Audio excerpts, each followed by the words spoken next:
So, ngayon, magkakaroon ng YouTube channel. So, this is me, Maria, and here again for another vlog. So, ang ano natin ngayon ay, paano maano yung ang ice cube sa walang tubig.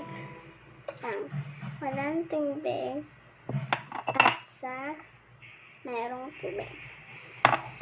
So, ilalagay ko na to sa walang ilalagay ko na sa may tubig at ilalagay ko na to sa walang tubig.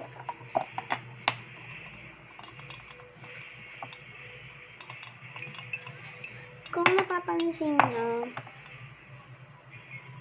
ito, nagkaka-shake siya, diba? Wait lang, pause ako.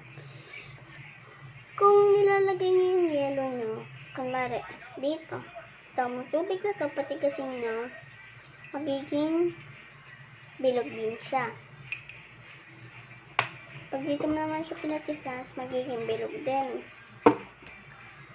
Kasi ang liquid ay maraming, maraming iba siya, kasi liquid siya, kaya nagkakaroon siya ng shape. Pag nilagay mo siya sa circle, edi mag-shake circle siya. Pag nilagay mo siya sa heart na shape, mag-heart shape siya.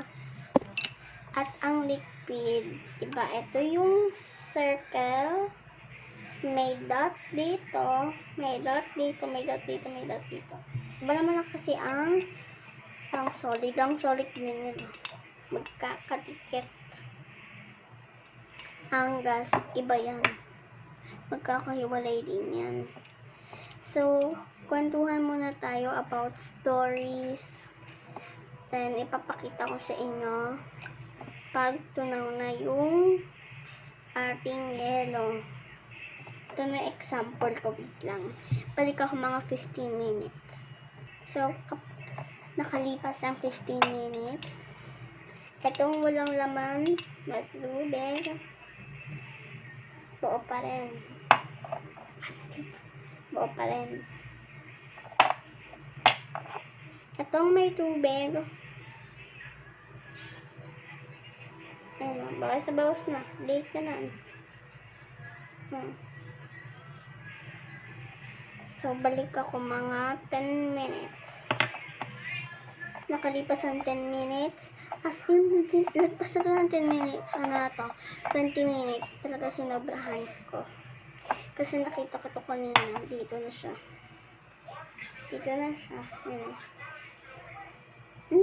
Lamig. Lamig. Ito, hindi na ito malamig.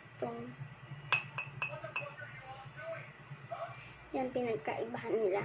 Mas mabagal yung walang tubig. Mas mabilis yung may tubig.